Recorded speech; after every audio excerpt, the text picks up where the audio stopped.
5 gallons of stage blood, and a prosthetic head wired to detonate. Quentin Tarantino shot it all just to throw the censors off his scent. When the ratings board demanded cuts, he sacrificed that crimson firework and quietly kept the far more disturbing basement sequence. Most fans never learned the trade-off, and that's exactly how Tarantino wanted it. What follows is the untold back-alley history of Pulp Fiction.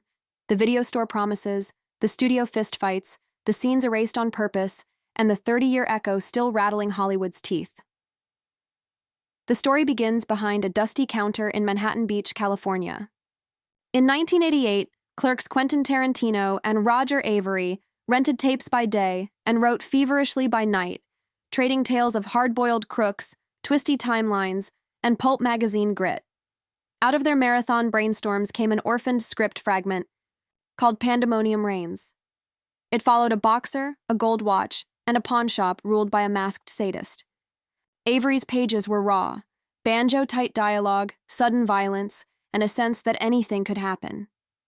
Tarantino trimmed, repurposed, and polished the fragment for almost 2 years, grafting it into a larger tapestry that would become Pulp Fiction. Their friendship would soon fracture, but that DNA, equal parts Avary's nihilism and Tarantino's rhythm, never washed out of the film. Hollywood executives recoiled the moment they read it. One Columbia TriStar exec allegedly slammed the script on a table and called it the worst thing we've ever seen. Characters overdose and survive, heroes die, then pop back up in earlier timelines. Violence is funny one moment and nauseating the next.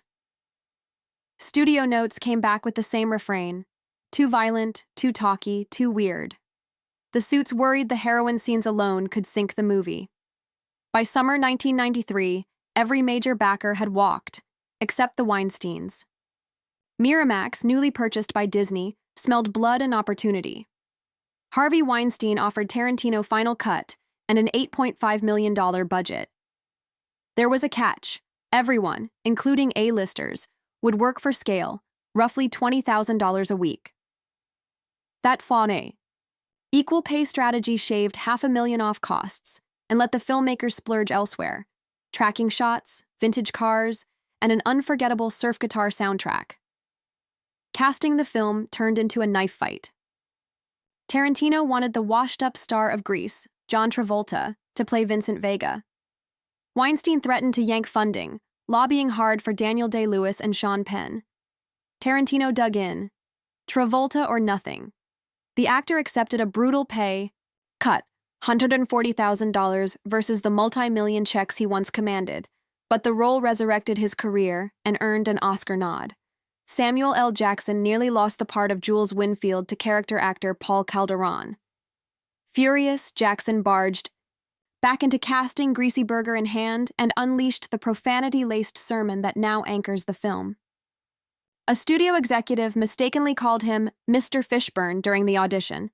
Jackson used the insult, turned the air blue, and walked out with the role.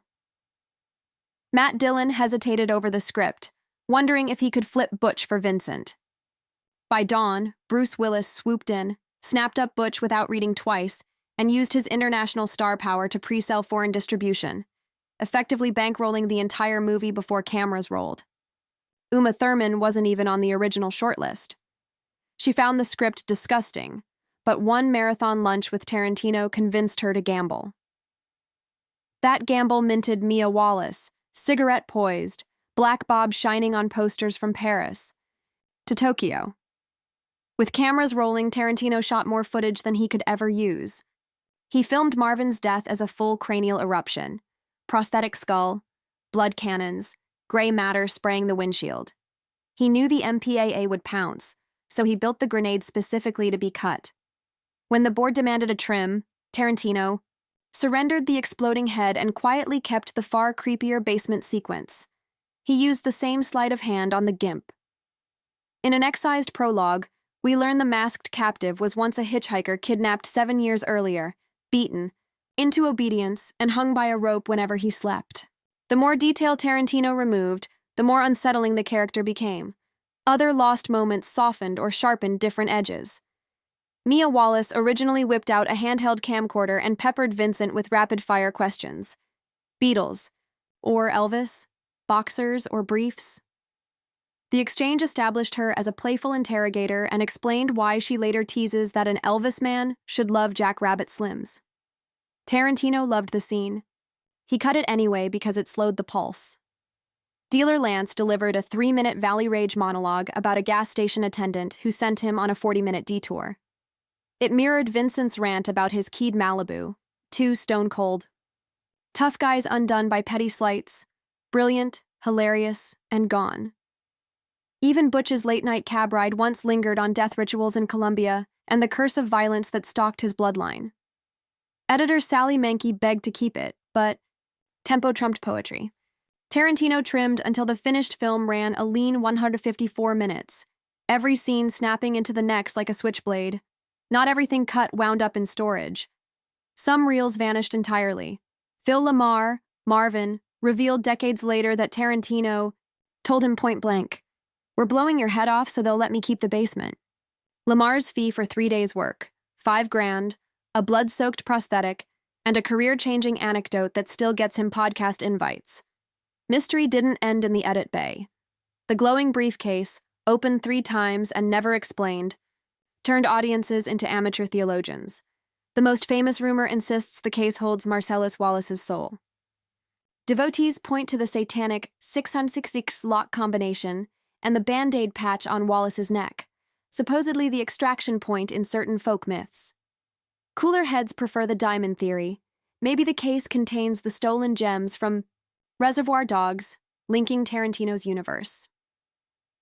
When co-writer Avery admitted the prop was originally full of diamonds, speculation exploded. And then there's the Elvis theory, pure internet fever dream.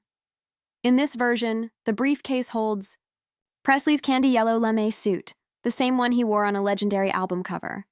Tarantino refuses to confirm or deny. The not knowing is the point. The glow is your own imagination reflecting back. While fans built conspiracy webs, Tarantino faced a very real lawsuit. In 2021, he announced a plan to mint 7 NFTs containing never-before-seen script pages and his own audio commentary. Miramax sued within weeks, claiming the digital tokens violated their distribution rights. For months, lawyers flung paperwork like shurikens. By September 2022, both sides quietly settled, issuing a joint statement about future collaboration and sealing the financial terms.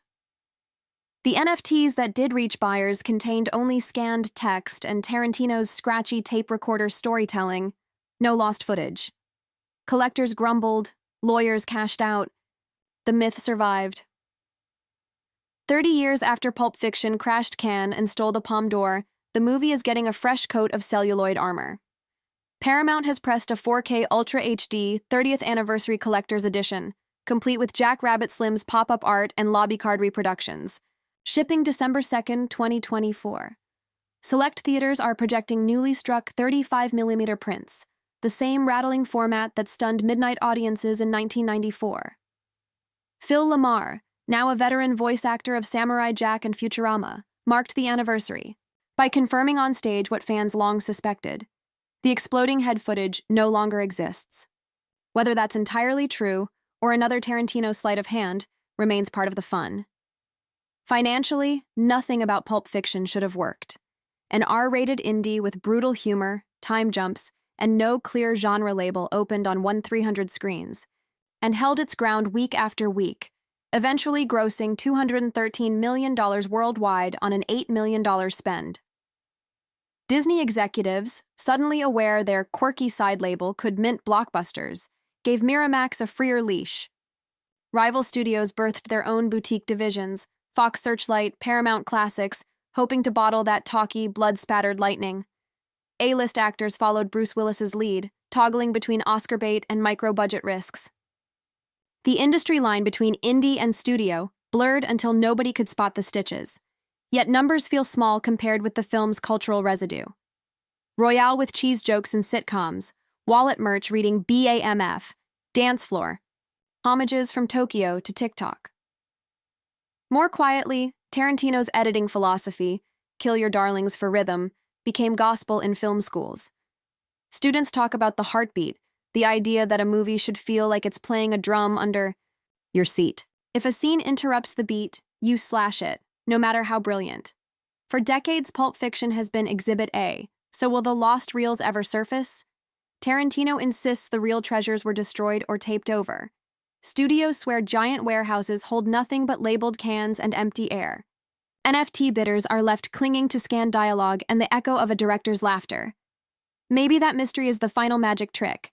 As long as we don't see Marvin's head burst in perfect HD, we imagine it bigger, redder, louder. As long as we don't watch the hitchhiker's slow descent into the gimp's leather mask, the basement stays darker in our heads. Some myths die when the missing footage finally plays. Others thrive on absence. 30 years on, Pulp Fiction still feels like a live grenade because parts of it are missing, the same way the glowing briefcase shines brightest when it's locked shut. Tarantino knows it, the censors learned it too late, and every would